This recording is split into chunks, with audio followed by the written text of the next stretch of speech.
moi je suis venue soutenir mes collègues du chantier Maison. Parce que effectivement je les comprends. Sur le point financier, parce que même si le projet effectivement est en phase de chantier, ils vont prendre des mesures pour eux, nous on a un peu plus loin, sur le plan financier, tout ce que le département donnera au circuit ne viendra pas dans les subventions qui sont octroyées aux communes et qui nous permettent de faire nos investissements. Ça c'est le premier point. Le deuxième point sur l'environnement, on ne peut pas être d'accord. Que c'est des nuisances atmosphériques, sonores, ça met en danger effectivement le captage des eaux qui se trouvent sous le projet. Et Issou a été la seule commune en fait à refuser l'OIN qui mettait en danger son environnement. Donc on est toujours sur la même ligne de conduite. Et pour l'argent, alors ce que vous voulez dire, c'est que les 120 millions qui seront attribués au financement de ce circuit seront prélevés en quelque sorte aux communes. Elles n'iront pas aux communes, les 120 millions. Donc, les communes ont chaque année un retour sur le fonds de péréquation de la taxe professionnelle. D'accord. Et donc si effectivement les 120 millions sont prélevés sur cette taxe, sur ce fonds de péréquation, forcément, je veux dire, on en aura beaucoup moins. On a vu ce qui s'est passé notamment cette année, où on nous a retiré 80% du retour sur le fonds de péréquation. D'accord. Et puis on sait aussi que tous les circuits de Formule 1 sont déficitaires. Si Magny-Cours, le Castellet ont arrêté la Formule 1, c'est qu'il y a bien raison. Ce sont des projets qui sont déficitaires chaque année, donc forcément c'est parti. Et Madame Chevalier, comment vous expliquez qu'au Conseil général, ce projet de financement a été voté à l'unanimité? Il faudrait poser la question à mes collègues conseillers généraux.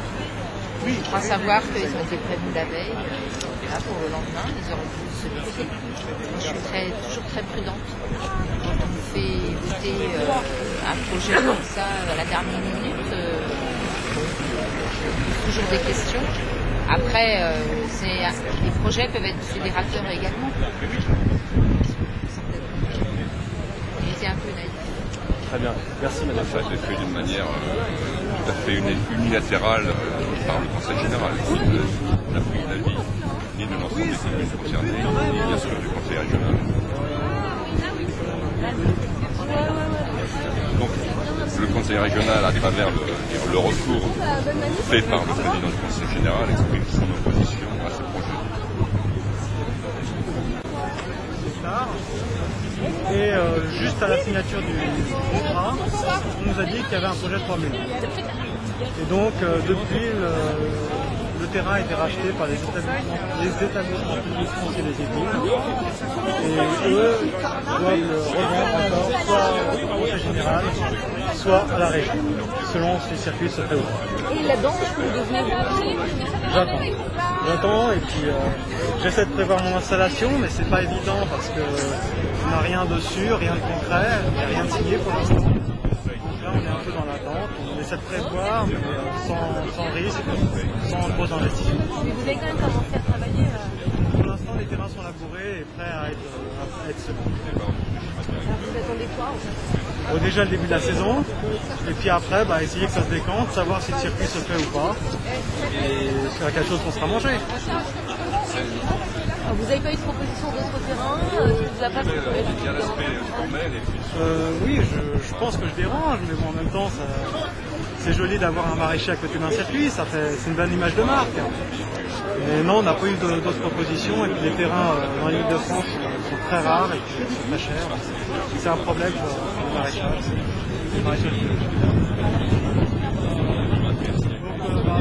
Comment ça passe jusque-là?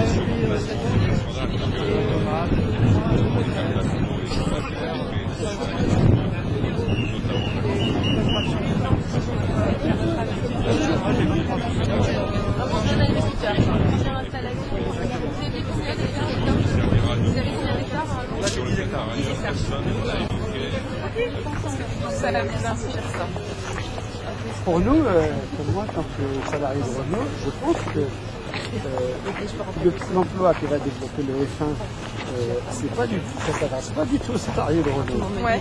Ça s'adresse certainement à des écuries, à des ingénieurs et autres, mais c'est pas du tout la catégorie des salariés qui travaillent chez Renault. C'est quand même pas des gens qui servent des boulons qui vont aller travailler sur des catégories. Pas du tout. Et en plus, je pense que la partisane ne pas des emplois autant que le traitement. D'accord. Pourquoi? Parce que pour une simple raison, c'est qu'à Manécourt, on n'a pas entendu parler que ils ont supprimé 10 000 emplois. Vous avez entendu parler? Non. Quand ça a fermé, vous voulez dire il n'y a pas eu de disparition d'emploi quand ça a fermé, donc ça veut dire qu'en fait ça n'en avait pas apporté. apporté. Voilà, l'argument exact, c'est ça veut dire que pour moi, pour nous, il n'y a pas de 10 000 emplois. D'accord. Ça ne va pas induire d'emplois et de ça va induire, évidemment, ça va induire des emplois comme on avait fabriqué le Stade de France. C'est vrai, quand on va fabriquer, mais oui. Au moment de la construction. Oui, construction, mais après, c'est pas des emplois pérennes. D'accord. Bah, qui vont durer quoi. Non. Et c'est pas du tout les salariés, c'est pas du tout les gens de Renault qui vont travailler dans les. Mais par exemple, les intérimaires, à votre avis, ne trouveront pas à s'employer sur le circuit. Pas plus. Parce que c'est pas le même travail. Pas plus. Qu'est-ce que vous allez faire? Ils vont aller être vigiles, ramasser les poubelles. Qu'est-ce qu'il peut faire d'autre? C'est quand même pas des techniciens. Le circuit Formule 1, c'est un. On voit bien toutes les écuries se battent. En plus, ils se trimballent avec tout leur matos. Avec leurs équipes toutes faites, c'est pas du tout. Ouais, c'est ça, je veux dire, c'est pas du tout. C'est pas un truc qui s'adresse aux ouvriers. C'est des techniciens, des ingénieurs de haut niveau. D'accord. Et vous habitez moi, j'habite à Flins. J'habite à Flins. Donc vous serez concerné par, par les nuisances, vous pensez? Oui, je suis concerné par les nuisances parce qu'au fait, un circuit, c'est à 4 km à la ronde, tous les spécialistes à 4 km à la ronde. Moi, je suis pas à 4 km à la ronde, je suis à 1 km. Vous êtes même plus près que ça alors? Plus près, je suis juste au bout de la rue, là. D'accord. Vous manifestez devant chez vous, quasiment. Oui, c'est ça, voilà. Comment c'est vrai, l'argument de l'emploi, ça l'emporte beaucoup, tout simplement parce que à l'heure actuelle, la situation de l'automobile, c'est très craint. Et du coup, Renault en profite et faire croire en disant voilà, vous voyez, pour nous, c'est une aubaine. C'est ce que dit, c'est ce que prétend Renault. C'est une aubaine, qu'il y a une certaine Formule 1 qui s'installe à côté de Renault, ça permet de faire une usine. On ne voit pas comment ça peut faire une usine. Oui, parce que quel peut être le rapport? Aucun. Nous, on fabrique des voitures. La majorité des gens qui travaillent à l'usine, ils ne savent même pas ce qu'ils vont. Ils tirent les boulons, ils montent et enchaînent. C'est pas les mêmes voitures? Pas du tout. C'est des voitures bas de gamme, c'est des voitures du monde. Ça n'a rien à voir. C'est pas des voitures. Donc, vous, l'argument, parfois, ça peut assurer la mobilité. Non. Non. Deuxième élément, Renault vient de dire qu'on vient dédier la voiture électrique à Renault Flins. C'est pas Renault. C'est pas on a un circuit Formule 1 à côté que on nous pensait que non, on pensait que le chapeau d'écologie, une usine propre et tout, on a prochaine, peut-être le 11 mars, à moins qu'on soit